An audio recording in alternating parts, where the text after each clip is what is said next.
it'll frozen. So my next question is, what was your parents' career like? Where did you kind of get the fighter mentality to want to read the law books, to kind of know your rights, to want to change laws? What was like your parents? What did your parents do? Well, that's one of the things I was blessed with. I did have a mother and father, even though they divorced when I was 3 years old, so I did come up in a broken home and shit like that. But separated, my mom was she was uptown, my dad moved to Kenner, trying to get us away from, Everything that was going on. Yeah, but Kenner is where I went to prison from at, you know what I'm saying? So you could, it just, I guess whatever your lot is in life, that's what's gonna happen for you, you know what I'm saying? But my mom when I was growing up, my mom is a Muslim. And she's a black nationalist, so she's about our culture, and she was born in 1940. You know what I'm saying? So you could just tell what her experience was like with racist people in the 1940s, with her growing up. You know what I'm saying? So through that, my mom used to listen to Farrakhan, Silas Muhammad. A lot of people don't know about the Lost and Found Nation Islam. They know about the Nation Islam, but they don't know about the Lost and Found Nation Islam. So that's where I learned all that stuff from. So she used to have a tape recorder. Y'all youngsters probably don't know about a little tape recorder. You know what I mean? She had the tape recorder and stuff. So I used to come downstairs and stuff, and she'll be listening to it on the radio. Sometimes I'll fall asleep on the sofa. So subconsciously, I'm listening to this. Right. It's being uploaded inside of you. Right. In the nation, they had what you call temples. They didn't call it the mosque at the time, right? They called them temples. So they had one right on Dry Street, uptown, on Dry Street. You heard? So that was the temple that me and my mom used to go to, right there on Dry Street. So we used to go there, they used to pat me down. I was a little boy. My mom used to make my little bow tie and shit, my cummerbund, got my little tuxedo on. I'm in the chair like this, sleeping, nodding off, but I'm listening. So subconsciously, I'm listening to what these brothers are saying. And one of the main things I respected about these brothers, because we used to walk, you know what I'm saying, to Dry Street from where my mom was staying at. And them dudes my mom never looked her age, right? Them dudes never disrespected my mom. They never, you know what I'm saying, looked at her outside the way they always respected her. They made sure when they knew we was coming, they made sure we got there. And if they knew we needed a ride home or something, they made sure they brought us home, got us home safe. Them brothers really showed me, what true manhood was. Right. And as I was a little boy watching it growing up, I'm like, damn, I appreciate that. That's how I'm gonna be. You know what I'm saying? So sometimes we used to go sell. They used to have a thing called I think today it's called the Final Call, but back then it was called like the Muhammad Speaks or something. And a bean pie. Remember the bean pie? I bought a bean pie with 5 years old. So they had me sitting on the mailboxes on Canal. I got them the mailbox. They'll have me up. They'll sit me on the mailbox. I'm, watching the bean pies and shit or holding down. When they sell them, they'll come back and get them from me. I'm sitting on the mailbox helping them hustle, So selling bean pies on Canal Street and shit. But that's how I became, but Angola called me as militant, because when I got into that situation, that's all I saw now. Now here it is. You got instead of lashes on your back now when you rebellious, they give you days in a cell now. You know what I'm saying? So if I refuse to go pick cotton, because that's the one thing I refused to do, pick that cotton. I was like, man, I ain't picking that shit.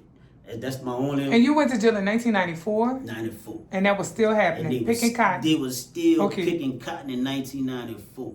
You heard me? But because of people like me and a few other people that woke up, and they were like, man, I ain't doing that shit no more. Now in Angola, they still get it, but they still grow it, but they got the trustees come do it in a tractor trailer or something. Because man, them dudes are going out there trying to pick that cotton, bro. That's some brutal shit. That shit mess all your fingers up. You know what I'm saying? So dude, I'm like, man, I ain't doing that. So, all right, I would love to talk to your mom. But from your mama's perspective, especially like being born in 1940s to now, like the war against black people. So she's seen so many different things. Right.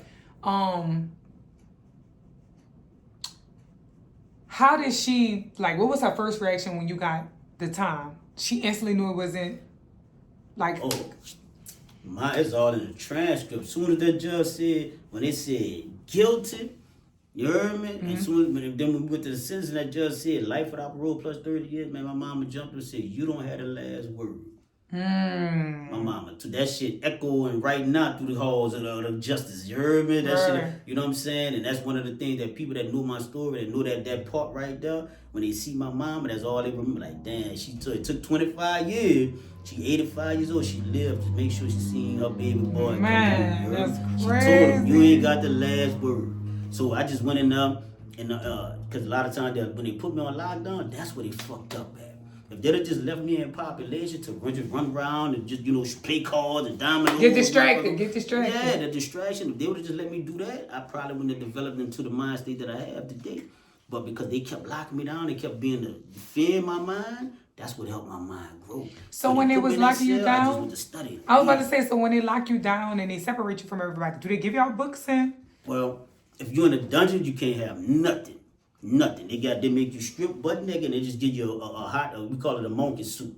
It's like a jumpsuit, thick hot suit. In the wintertime, you know what I'm saying, you cold with that monkey because you ain't got nothing, no undergarments on. And in the summertime, you burning up because it's so fucking thick and hot. You know what I'm saying? So they know what they doing. Psychologically, they design that uniform just for that. Right? So, but, too many people respected me in that penitentiary. So, I'm not about to go without what I need or what I want. You know what I'm saying? So I, made one call. Dudes come slide me some books, slide me some law books, and then just started reading.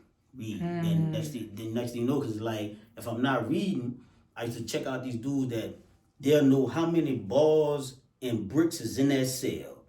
And they be like, they got such and such amount of bars and such amount. I say, bro, now what benefit does that give any one of us? You know what I'm saying? What the fuck? I mean, because, even if you could break out the cell, nigga, you still on the tail. You still got all that, you still Buku steps to get through, get free. So why would I say, but that lets me know that idle mind is the devil workshop. So this nigga I said, nigga, read something. You need something that goes. So that's what I just started doing. I just started utilizing that time to educate myself. What was if you could remember the one thing that you read that kind of was like, ding, I could use this? Was it somebody in the law or just like in general? in the law book when you was in prison? What was something that you read that you was like, this could be my way out, or this could be my ticket? That's a good question. You know what? That was like 10, 20 times. Okay. I'm glad that's a great question because nobody ever asked me that. And I'm glad that you got to send me this part right here because I'm going to have to use it because what I'm about to say is this. Certain Louisiana law, it overlaps each other. You got one law that say this, but then there's another contradictory law that says this. But there's a thing called judicial estoppel, which means you can't flip-flop on a law. You can't have it one way, and then when it fits you the other way, you change it, right? So that's what they was doing in Louisiana. They'll make a law, they make another law to overlap it, but then they'll leave it up to the judge's interpretation, and he's going to always interpret it the way that it's going to deny you. Come on, man. So, man, it was like 10 different things. 10 different things, 20 different things that I saw that, oh, man, it's my... So what's one that stood out? If you can remember it. The 10-2 issue that everybody fighting right now. I've been fighting the 10-2 issue since the 90s. Explain what that is. Okay. It was Oregon and Louisiana in 1898. All right. Louisiana had a constitutional convention to change their constitution because in America as a whole, you have to have a unanimous jury verdict, right? That means all 12 jurors have to say guilty. Now, P. Diddy on trial right now, all 12 jurors have to say guilty, right? It can't be a 10-2 like in Louisiana. But Louisiana did it to perpetuate slavery, and they clearly said it. Shout out to Professor Angela Bell at Southern University. She was the one that really got all the information. I was trying to get her to come to the prison. They got so scared. They cuffed me up and brought me to the warden office. I said, man, why you trying to how you know her? Why you trying to? Because she's a prolific, profound educator at Southern University about history and law and things of that nature out. And she represent for her people. And so they scared of her. So they were scared of me and her connecting. I put in the because there's a lot of power in she that. She wanted to come see me. I'm like, so we could discuss it. So I'm like, what you talking about? Yeah, we discussing some legal matters, boy. So they delayed. I wound up giving the life back and coming home and had to meet the lady in person. In person? Yeah, I went to her law class and spoke to her. That's how long they delayed letting her come up there to visit me to talk about, the 10-2 issue. So that should just let people know, like, knowledge really is power. Yeah. And once you pick that book up, yeah, it make all the difference. And the thing that really kills me about it is, man, we got a lot of celebrities from Louisiana that know about it. See, Murder was able to send it to a lot of people, and not only did they not show up I've been to the last couple of rallies, right? I was on crutches out there. And the thing about it is, not only did they not show up, but they didn't even post it on their social media page. Like, come on, man. But you scream, free my dog. But you don't think, and I'm speaking to like people that's in the music industry, you don't think they have ties? You don't think it's all connected? Meaning like they got relationships with the people and the judges and, cause it's all fraud. Like it's all, you know what I mean? A lot of the people that are endorsed or get these endorsements from these celebrities, they giving them money or they making laws work out in that celebrity favor. So if I didn't believe it, I believe it now from experience, because it's like, bro, something not adding up to me with that. How you go, you know, going on a song saying free your homie is not gonna free your homie. Right, that's a fact. Especially not in Louisiana. You know they don't play that. They don't get like, oh, okay, we gonna open the door because he said it in the song. Like, come on, bro, that's clout, bro. You just stop playing. In reality, you gotta put boots on the ground. You gotta hit that legislature. We gotta change these. That's how I'm home today. Changing When I went to prison, it was life without parole. That's it in Louisiana. We changed that shit from here. You know what I'm saying? Educating, studying. We changed that shit from here. You see what I'm saying? So without their support, so it's like we gonna get it done with or without the celebrity. Because and a lot of people, you know, man, it's like, and the only ones that I say that to is the ones that be repping and saying free my. You know, the other one like, because a celebrity ain't obligated to help nobody in jail. Like, you just you just an entertainer. That's it. So I have no problem with entertainment like that. My issue be with the ones that be saying they really mess with us, that's in this jam in this situation. But then as soon as they get in that situation, they want people to rally and buck for them to help them but get they out. Ain't do it for y'all. But they don't do it for other people. You know? Yeah. Okay. So what about your dad? Oh man. So my dad was like, he wasn't no religious person. My dad was just a raw person. He was born in 1924. Ooh. You heard me? I'm an old man, but he was 54 when I was born. Oh. You heard me? He was 54 when I was born. You heard me? So yeah, yeah. Okay. You know what I'm saying? So he was like, you know, a man's man. He just old school, double old school. You heard me with it? You know, and he just was a realist, bro. But his delivery was just like, you know what I'm saying? Because like a lot of things he said, it pushed me away. But when I got in that cell, man, all the things he taught me, it came back and it benefited. Started resonating with you. Subconsciously, although I was like, man, because his delivery, he didn't have that, you know, he never beat us. He'll beat us mentally. If you do something stupid and you get caught, the first thing gonna say, well, nigga, let a Pepsi Cola cop catch you. How you gonna you can't even be a criminal? That's dumb, nigga. If you go violate to get away, nigga. Stupid ass, spell stupid, nigga. Like that's how so you make like, you boy, feel dumb. Boy, when I'm running from the police, I'm like, ooh, boy, I ain't about to get caught. That nigga ain't about to call me stupid. You know what I'm saying? But his whole message was, nigga, stop doing stupid shit. Right. You see what I'm saying? That's how you'll break shit down. So, nigga, why go? You know what I'm saying? Because I look at my two brothers that stayed, you know, free and didn't go through the shit that me and my other brothers went through, right? You know, they're successful. What are their careers? You know, oh man, business owners and one work for a bank. Okay. But then when I come home, he tried to take me to his bank to get a bank account, and the people were scared of me. They were like, "Who is you?" What? Because I never used the Social Security number. Man, I never seen no taxes, none of that shit. I'm not gonna say you went to jail. You were about 15, 16. Yeah, you know what I'm saying? Don't pay no mama. I pay a people bill. You heard me? You know what I'm saying? How was it? How was your transitioning coming back to the real world and life? Like, was it difficult? Were you just so elated that you was free that it didn't even matter you was gonna go through those shortcomings? Cause I mean, you free. Well, both, because in one hand I was just happy to be free. So it was like, cause like I had a manager, like one of my first managers when I come home, and she called me. She like, man, Eric, I'm gonna be late. I'm stuck in this traffic. You know how the traffic is in Texas. Oh, I'm gonna be late. I said, look, calm down. I said, check this out. I said, once upon a time, I was in Angola, stuck in a cell, wishing I could be stuck in traffic. Right, yeah. You heard me? Wishing I could be stuck in traffic. The whole perspective is different. So she said, man, this is the last time I ever call and complain to somebody like you, bro. I ain't gonna never, you heard me? Because I'm gonna always take it to that next level. So that's why it's like, even you got dudes that'll say, man, how you solid, bro, and I respect you, but say, bro, that dude is a rat. they'll say that, right? And you know what I said? Cause like they really was like, man, E, why you in charge and why this and that, you know what I'm saying? And I said, bro, if I really tell y'all the real about this life, the shit that we chose, that street shit, bro, y'all, it hurt y'all hard, bro. Right, yeah. I said, first of all, that street shit was a facade. It's fake as a motherfucker, bro. First of all, who is the government body of it that makes the rules of it? Because the rules will get changed every day now. Nobody know what this is no more. Nobody know what that is. It's like this side over here say this is real, this side over there say that's fake. So it's like it's too fake. It's too phony. So what I promote, man, be a man. Right. You heard me? And when you a man, that's like saying, I'm gonna go be a businessman. I'm gonna go get a franchise, right? Mm-hmm. I'm gonna go get a McDonald's franchise, but I'm gonna have a sign that say, I don't sell burgers to rats.